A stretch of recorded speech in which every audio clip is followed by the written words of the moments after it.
Assalamualaikum warahmatullahi wabarakatuh. Perkenalkan, nama saya Alvarul Dwi Gagas dan di sini saya berbicara sebagai moderator dan juga ada teman-teman saya yang akan memaparkan materi dalam presentasi kali ini. Di antaranya ada Ayu Lestari, Tisna Nur Amimah, Apriliani Triwulandari, Anastasia Miraja, dan Eva Rosdiana, juga ada Wila Wilanda. Baik, selanjutnya saya persilahkan kepada rekan-rekan saya untuk memaparkan materinya. Sebagai prasyarat terwujudnya rantai nilai halal yang dapat menjadi komponen penting dalam mendorong perkembangan ekonomi syariah dan perekonomian nasional, ekosistem yang baik, integratif, dan efisien sangat penting untuk dikembangkan.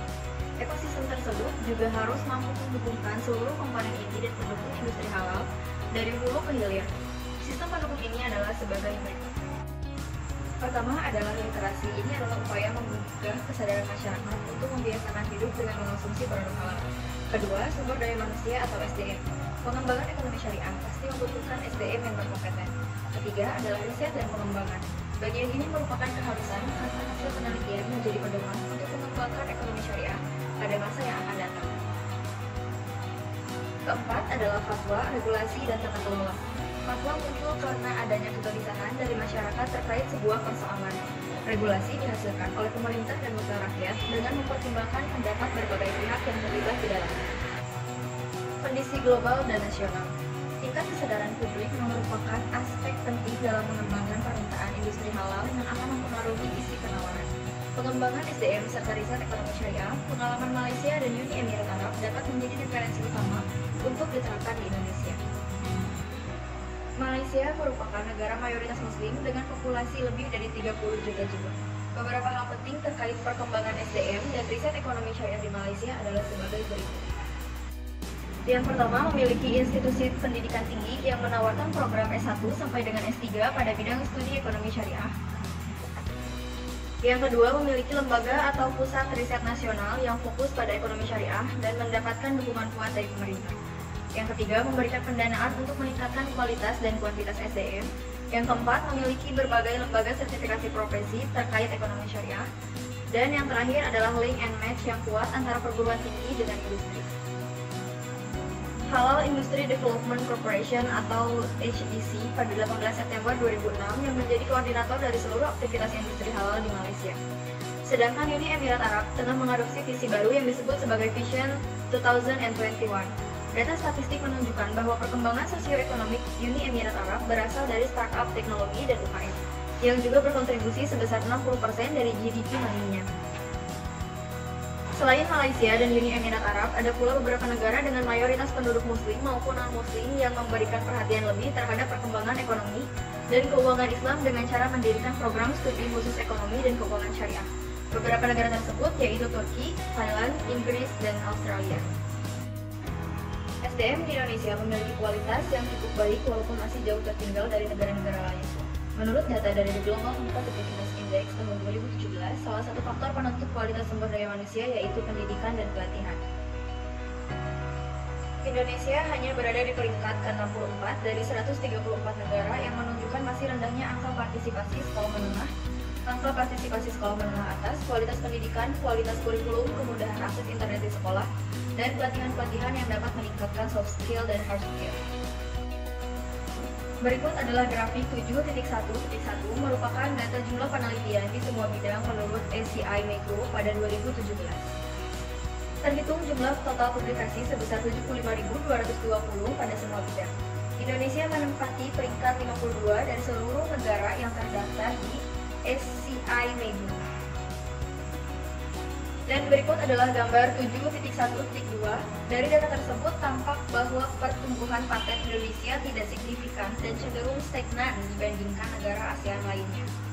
Menurut WIPO tahun 2016, Indonesia menempati peringkat ke-35 paten dunia dan ketiga di ASEAN.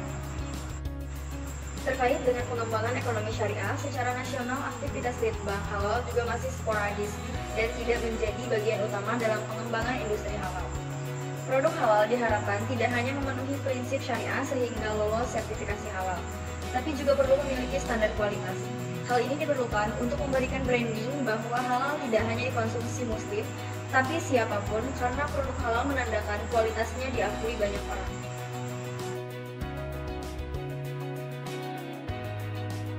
Peluang dan tantangan. Indonesia memiliki beberapa peluang untuk mendukung literasi, memperkuat perkembangan sumber daya manusia, dan meningkatkan R&D bidang ekonomi syariah. 1. Maraknya kampanye gaya hidup halal dengan memanfaatkan media sosial yang melibatkan tokoh publik dan generasi milenial. 2. Peran aktif pemerintah dalam mendukung perkembangan ekonomi syariah. Hal ini diantaranya terwujud melalui dukungan legal mencakup Undang-Undang Nomor 33 Tahun 2014 tentang Jaminan Produk Halal atau JPH. 3. Indonesia juga memiliki banyak organisasi massa berbasis Islam atau ormas Islam di Indonesia. 4. Banyaknya jumlah perguruan tinggi di Indonesia. 5. Perkembangan teknologi yang pesat mendorong dan memfasilitasi penyelenggaraan R&D. Namun, pemerintah juga menghadapi berbagai tantangan dalam mengembangkan ekonomi syariah di Indonesia, yaitu 1. Masih terbatasnya edukasi halal pada pendidikan usia dini dan dasar. 2. Belum adanya panduan teknis tentang pengembangan produk halal. 3. Regulasi yang tersedia belum mengatur mengenai pengembangan dan penyeleksian desa halal. 4. Jumlah institusi perguruan tinggi yang memiliki program studi di bidang ekonomi syariah masih sedikit. 5. Kuantitas dan kualitas program studi ekonomi syariah di perguruan tinggi masih rendah. 6. Terbatasnya lembaga sertifikasi profesi ekonomi syariah dan tenaga ahli tersertifikasi di bidang ekonomi syariah. 7. Ketiadaan kesepakatan mengenai perkembangan ekonomi syariah secara nasional. 8. Pemetaan dan sinergi antar pihak dalam penelitian dan pengembangan ekonomi syariah yang belum optimal. Industri memiliki kebutuhan akan hasil riset dan memerlukan kepastian bahwa produk yang dihasilkannya memenuhi kondisi dan persyaratan tertentu untuk pada akhirnya memenuhi kriteria halal. Sinergi perguruan tinggi dengan industri harus selalu berjalan, sebab pada saat yang sama perguruan tinggi memiliki fokus dan pengembangan produk halal.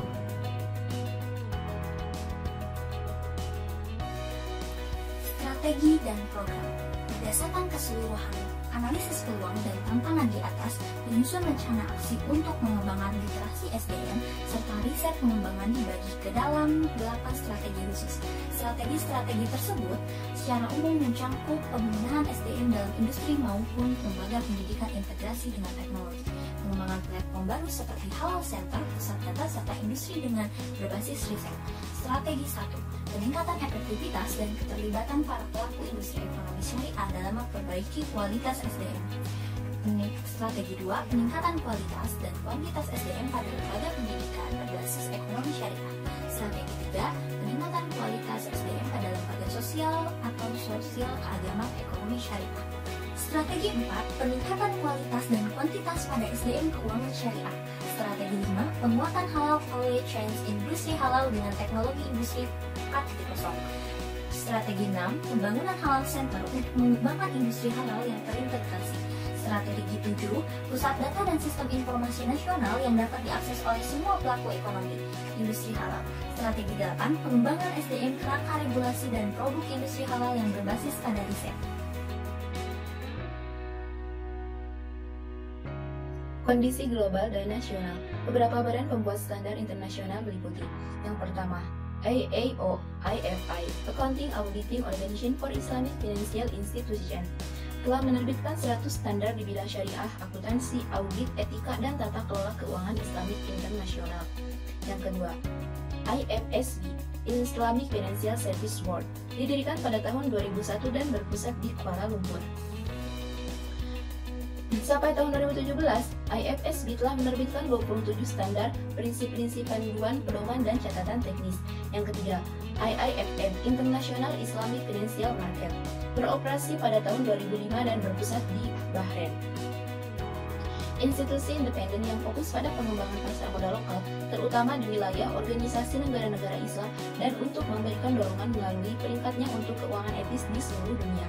Yang keempat, IIRA, Islamic International Rating Agency, didirikan pada tahun 2002 dan berpusat di Manama. Fokus dalam membuat standarisasi kontrak dan produk pasar primer dan sekunder, pengembangan instrumen kepatuhan syariah dalam manajemen likuiditas dan sebagainya. Dan yang terakhir, AALM, International Islamic Liquidity Management, didirikan pada tahun 2010 dan berpusat di Bahrain. Lembaga internasional yang didirikan untuk memperkenalkan dan memfasilitasi solusi manajemen likuiditas yang efektif dan lintas. Menghasilkan standar halal internasional bukan perkara mudah, melainkan tidak mustahil. Beberapa problem diantaranya adalah: pertama, perbedaan mazhab dan usul fikih komisi fatwa yang mempengaruhi halal tidaknya suatu produk. Kedua, untuk memastikan kehalalan, auditor harus memeriksa langsung ke tempat produksi atau cukup menerima info tertulis jika dianggap tidak terkait dengan bahan berpotensi haram. Ketiga, pendekatan standar audit yang digunakan. Dalam standar internasional Organization for Standardization ada toleransi seperti standar kualitas. Industri keuangan syariah dan industri halal di Indonesia telah berkembang dengan sangat pesat. Saat ini telah banyak berdiri berbagai lembaga keuangan syariah dan dikeluarkannya kebijakan ataupun peraturan yang mendukungnya. Secara global, fatwa dapat berasal dari pendapat para ulama yang bersifat individual seperti Al-Fatwa, Al-Hidayah, Fatwa Al-Fatwa, Ibnu Taimiyah, Fatwa Ibnu Rashid, Fatwa Ibnu Aqil, dan lain sebagainya. Adapun secara institusional, saat ini di dunia keuangan syariah terdapat beberapa lembaga fatwa yang menjadi rujukan utama semisal Islamic Fiqh Academy, Divisi Hukum, Organization of Islamic Conference, juga fatwa dari Accounting, Auditing, and Governance, Standard for Islamic Finance Institution. Di samping itu, fatwa juga bisa dikeluarkan dari tokoh ulama dalam kapasitasnya sebagai ahli fikih yang memiliki posisi tertentu yang diberikan kewenangan untuk mengeluarkan fatwa. Komisi Nasional Pasar Fatwa, Regulasi dan Tata Kelola untuk membuat peraturan perbankan syariah di Indonesia. Pada tahun 2008, Dewan Perwakilan Rakyat dengan dukungan pemerintah mengesahkan undang-undang khusus yang mengatur perbankan syariah, yaitu Undang-Undang Nomor 21 Tahun 2008 tentang perbankan syariah. Disahkannya Undang-Undang Nomor 21 tentang perbankan ini semakin memperkokoh eksistensi pengaturan perbankan syariah di Indonesia. DSN MUI merupakan satu-satunya lembaga yang disepakati pada tahun 1998 menjadi induk bagi Dewan Pengawas Syariah yang ada di bank-bank syariah agar masing-masing tidak menerbitkan fatwa, sehingga pertentangan antar fatwa yang mereka keluarkan tidak terjadi sampai saat ini. Terdapat 116 fatwa yang telah dikeluarkan oleh DSN MUI. Hukum perbankan dan keuangan syariah terdiri dari berbagai bentuk: Undang-Undang Peraturan Bank Indonesia, Peraturan Otoritas Jasa Keuangan, Fatwa DSN, dan Peraturan Menteri Agama. Keberadaan peraturan-peraturan ini memperkuat eksistensi lembaga perbankan dan keuangan syariah dalam menjalankan aktivitasnya. Di samping itu, keberadaan hukum perbankan dan keuangan syariah mempertegas pentingnya kedudukan hukum Islam dalam sistem hukum nasional. Undang-Undang Perbankan Syariah juga mengatur secara jelas mengenai prosedur dan jangka waktu pengadopsian fatwa. DSN MUI menjadi hukum positif, peluang dan tantangan pasar fatwa, regulasi dan tata kelola di bidang fatwa. Terdapat beberapa peluang di Indonesia. Telah terdapat Dewan Fatwa di Indonesia dengan eksistensi yang telah mencapai dasawarsa kelima bernama MUI. MUI Indonesia merupakan negara dengan jumlah muslim terbesar di dunia, sehingga peluang untuk hadirnya fatwa kontemporer cukup besar. Fatwa MUI termasuk DSN MUI memiliki reputasi yang cukup baik di dunia. Di balik peluang tersebut terdapat beberapa tantangan, yaitu MUI bukanlah satu-satunya lembaga fatwa. MUI merupakan lembaga independen yang tidak berada di dalam struktur pemerintahan. Kurangnya perhatian terhadap kelola organisasi menjadikan fatwa diputuskan dalam waktu yang relatif lama, sehingga terkadang menjadi out of date. Dukungan fatwa, regulasi, dan tata kelola terhadap industri halal dapat diidentifikasi melalui analisis sektor masing-masing industri. Tiap sektor atau kelas tersebut memiliki kondisi fatwa, regulasi, dan tata kelola yang berbeda, sehingga diperlukan penjabaran terpisah. Strategi dan program dibagi ke dalam 8 strategi khusus.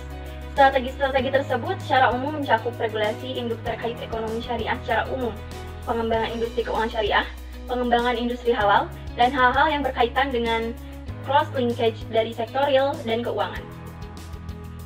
Beberapa penjabaran strategi dan program yang direkomendasikan adalah regulasi induk ekonomi syariah, perbaikan regulasi, baik di bidang perbankan syariah, industri keuangan syariah non-bank, maupun regulasi lembaga filantropi. Pembenahan regulasi industri halal, penciptaan kerangka hukum yang membangun link pembiayaan industri halal dan lembaga keuangan syariah, pengupayaan terwujudnya fatwa ekonomi syariah yang mencakup kebutuhan pasar keuangan syariah, serta pengembangan standar halal dan industri keuangan syariah dari sisi 1. Pembentukan working group untuk meningkatkan efektivitas fatwa. Working group atau task force yang beranggotakan perwakilan dari DSN, MUI, regulator, praktisi, akademisi, dari pihak terkait lainnya diharapkan dapat menjembatani permasalahan koordinasi tersebut sehingga proses pembentukan, pengeluaran, dan sosialisasi fatwa dapat berjalan dengan lebih cepat dan efektif. Dengan demikian, diharapkan regulasi yang sesuai bisa segera dikeluarkan dan dipergunakan oleh pelaku ekonomi dan industri halal dengan semestinya. 2. Pembentukan aturan teknis seperti PP dan PMA untuk mendukung efektivitas BPJPH. Beberapa hal yang perlu dituangkan dalam regulasi terkait jaminan produk halal, antara lain harmonisasi dan implementasi peraturan terkait tata kelola halal dalam industri halal, pembuatan manual halal sebagai panduan untuk memperoleh sertifikasi halal untuk setiap sektor industri halal, pendirian cabang BPJPH untuk mempercepat proses sertifikasi halal di daerah, kerjasama BPJPH dengan perguruan tinggi untuk mendirikan halal center, pelatihan auditor dan penyelia halal, pembuatan prosedur operasi standar untuk audit halal dibagi industri halal, pengadopsian standar-standar halal internasional sehingga standar halal bagi produk-produk halal impor. Kesimpulannya adalah dalam peningkatan kualitas sumber daya manusia memerlukan dukungan riset dan pengembangan. Riset akan memetakan proyeksi berupa peluang, tantangan, dan apa yang harus dilakukan. Dengan berpedoman pada riset, pengembangan SDM ekonomi syariah berjalan dengan lancar. Sebagai persyaratan terwujudnya rantai nilai halal yang dapat menjadi komponen penting dalam mendorong pengembangan ekonomi syariah dan perekonomian nasional, ekosistem yang baik, integratif, dan juga efisien yang sangat penting untuk dikembangkan. Ekosistem tersebut juga harus mampu menghubungkan seluruh komponen inti dan pendukung industri halal dari hulu ke hilir. Sistem pendukung ini adalah sebagai berikut. Pertama adalah literasi. Ini adalah upaya menggugah kesadaran masyarakat untuk membiasakan hidup dengan mengonsumsi produk halal. Kedua adalah sumber daya manusia atau SDM itu sendiri. Pengembangan ekonomi syariah pasti membutuhkan SDM yang berkompeten. Ketiga adalah riset dan pengembangan. Bagian ini merupakan keharusan karena hasil penelitian menjadi pedoman untuk mengembangkan ekonomi syariah pada masa yang akan datang. Dan keempat adalah fatwa, regulasi, dan tata kelola. Regulasi, penelitian, dan pengembangan di Indonesia diatur dalam Undang-Undang Nomor 18 Tahun 2002 tentang Sistem Nasional, Litbang, dan Iptek. Melalui UU tersebut, pemerintah memiliki tujuan untuk memperkuat daya dukung ilmu pengetahuan dan teknologi bagi keperluan mempercepat pencapaian tujuan negara dalam pergaulan internasional. Indonesia memiliki beberapa peluang untuk mendukung literasi, memperkuat perkembangan sumber daya manusia, dan meningkatkan bidang ekonomi syariah. Dan pemerintah juga menghadapi berbagai tantangan dalam mengembangkan ekonomi syariah di Indonesia. Berdasarkan keseluruhan analisis, peluang dan tantangan berikut, penyusunan rencana aksi untuk mengembangkan literasi, SDM, serta riset dan pengembangan dibagi menjadi 8 strategi khusus. Strategi tersebut secara umum mencakup pembenahan SDM dan industri maupun lembaga pendidikan, integrasi, dan teknologi. Pengembangan platform baru seperti halal center dan pusat data serta industri dengan berbasis riset berdasarkan keseluruhan rencana aksi untuk menguatkan riset dan pengembangan di atas. Terdapat pengerucutan yang dapat diimplementasikan dalam jangka pendek atau quick wins. Program ini dinilai memiliki cakupan yang sempit namun memberikan dampak signifikan untuk mendorong pengembangan industri halal dan industri keuangan syariah dari sisi literasi, SDM, serta riset dan pengembangan. Quick wins telah dialokasikan untuk selesai dalam periode tahun 2019 dan menjadi momentum awal bagi rencana aksi lainnya di tahun 2020 hingga 2024. Demikian kesimpulan yang dapat saya simpulkan, dan juga tidak lupa saya berterima kasih kepada rekan-rekan yang telah memaparkan materinya. Juga terima kasih atas perhatiannya. Sekian presentasi dari kelompok kami. Wassalamualaikum warahmatullahi wabarakatuh.